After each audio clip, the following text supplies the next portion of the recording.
Give it up for Steve LaBate, everybody.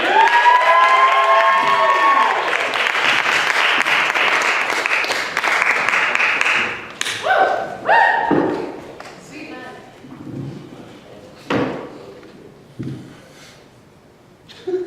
Fucking Unitarians. Always pushing their non-beliefs on everybody. So I can believe anything that I want and you'll still accept me into your church.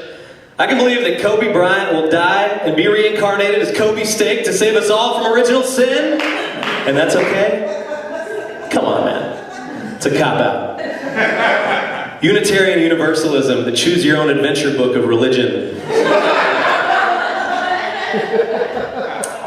Do pro-life vegetarians eat eggs? Think about it. Think about it.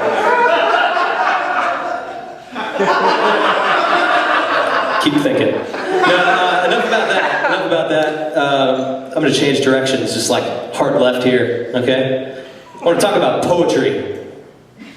This mic's a little short even for me. Fuck it, I'm going live here. So, you're probably wondering why I want to talk about poetry, because nobody but poets likes poetry. At this point in my life, I'm embarrassed to admit that I write poetry. But I get it, I understand there are reasons why people don't like poetry, and I think a lot of it has to do with the fact that so much of what poets write is this lame, self-referential bullshit about their craft. It's like they write these poems about writing poetry. Which, when you think about it, is kind of like jerking off to a picture of yourself masturbating. I should know, I was an English major in college.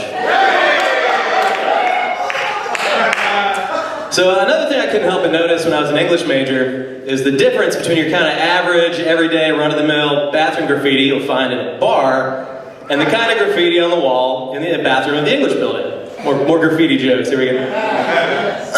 You know, your dick and fart jokes, you won't find those on the wall in the English building, in the bathroom. Your kind of thinly veiled, racist, homophobic rants, maybe a little sexual innuendo. No. Instead, you get Shakespeare sonnets, sad Morrissey lyrics, maybe a little T.S. Eliot. I'm sorry, but there's something wrong when what you're reading off the back door of a shitter comes with footnotes. So, everybody in my family, this is going to be hard to believe, but everyone in my family hates my beard. They hate it. Every time I see my mom, my dad, my brother and sisters, they hate my beard, and every time I see them, they're like, when are you going to shave that thing? But I'm like, no, it's cool. I get all the weird commie chicks with Fidel Castro fantasies. To each according to her needs, I always say. So, you guys look like a bunch of drunks. Say you're out at a bar, you know, drinking a couple whiskeys with your friends. You see somebody across the room, they catch your eye. You go over, start a conversation. Things start to click. I went home with this girl the other night. We start messing around. And after a while though, she stops. She stops me. She's like, I've got this one spot. If you can find it and touch me there, I just go crazy. I can't control myself. You know, with girls sometimes, back of the neck, maybe nibble on the ear. But I was thinking about it, I've got a spot too. It's my dick. Touch me on my dick and I go wild. I was just kidding about the drunks thing, guys. You actually look like a pretty fit crowd. Looks like a lot of gym rats out there, I can tell. Maybe even a couple climbing enthusiasts. Well, I've got this great business idea and I'm looking for investors. I've been making plans for this new gym with a big wall. Huge climbing wall. Except all of the handholds are titties. Different sizes of titties.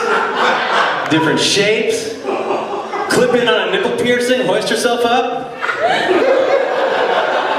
But we don't want to leave anybody everybody out. So for the ladies and the gays, huge wall of dicks. Erect penises. That, of course, is the intermediate climbing wall. The expert advanced climbing wall. Tiny, flaccid penises. Now that is a workout. Thanks a lot, The Hangar. You've been wonderful.